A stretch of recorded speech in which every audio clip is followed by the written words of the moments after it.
ಅಷ್ಟೇ ಇದೆ. ಇವತ್ತಿನ ಮನವಿಯ ಕೊಡೋ ವಿಚಾರ ಏನಪ್ಪ ಅಂದರೆ, ಮಾದಿಗ ಸಮುದಾಯದ ಅತ್ಯಂತ ಹಿರಿಯರಾದಂಥ ಕೆ ಮುನಿಯಪ್ಪ ಸಾಹೇಬರು ಸತತವಾಗಿ ಏಳು ಬಾರಿ ಕೇಂದ್ರ ಸಂಸದರಾಗಿ ಮತ್ತು ಅದರಲ್ಲಿ 10 ವರ್ಷ ಸಚಿವರಾಗಿ ಕೆಲಸ ಮಾಡಿ ಮತ್ತೆ ಈ ರಾಜ್ಯ ಸರ್ಕಾರದಲ್ಲಿ ಮೊದಲನೇ ಬಾರಿಗೆ ಶಾಸಕರಾಗಿ 3 ವರ್ಷ ಸಚಿವರಾಗಿ ಕೆಲಸ ಮಾಡಿದ್ದಾರೆ. ಅವರಿಗೆ ಇರುವಂಥ ವಯಸ್ಸು ನೋಡಿದರೆ ನಮಗೆ ಭಾಳ ನೋವು ಅನಿಸ್ತಿದೆ. ಯಾಕಪ್ಪ ಅಂದರೆ ಮಾಜಿ ಮುಖ್ಯಮಂತ್ರಿ ಮಗ ಆದಂಥ ಯತೀಂದ್ರ ಸಿದ್ದರಾಮಯ್ಯ ಅವರಿಗೆ ಮಗನಿಗೆ ದೊಡ್ಡ ಖಾತೆ ಕೊಡ್ತಾರೆ. ಅದೇ ರೀತಿಯಾಗಿ ಮಲ್ಲಿಕಾರ್ಜುನ ಖರ್ಗೆ ಅವರ ಪುತ್ರರು ಕೂಡ ಒಂದು ದೊಡ್ಡ ಹುದ್ದೆಯನ್ನು ಕೊಡ್ತಾರೆ.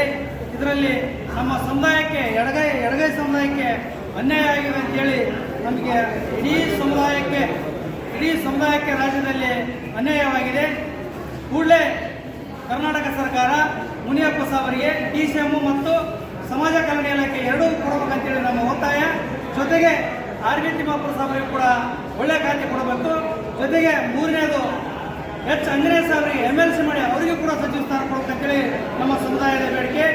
ಮುಂದಿನ ದಿನಗಳಲ್ಲಿ ನಮ್ಮ ಬೇಡಿಕೆಗಳು ಏನಾದರೂ ಸರ್ಕಾರ ವಿಫಲಗೊಳಿಸಿದರೆ ಮುಂದಿನ ದಿನಗಳಲ್ಲಿ ರಾಜ್ಯದ ತುಂಬ ಮಾದಿಗರ ಹೋರಾಟ ಮಾಡಬೇಕಾಗ್ತದೆ. ಈ SC ಸಮುದಾಯದಲ್ಲಿ ಅತ್ಯಂತ ಹೆಚ್ಚು ಜನಸಂಖ್ಯೆ ಇರುವವರು ಯಾರಪ್ಪ ಅಂದರೆ ಅದು ಮಾದಿಗ ಸಮುದಾಯ.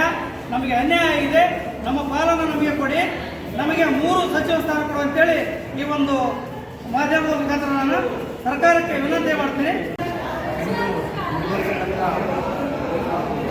ಮಾದಿಗ ಸಮುದಾಯದ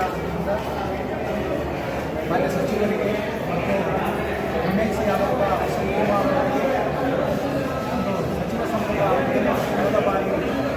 ಕಳೆದ ಬಾರಿ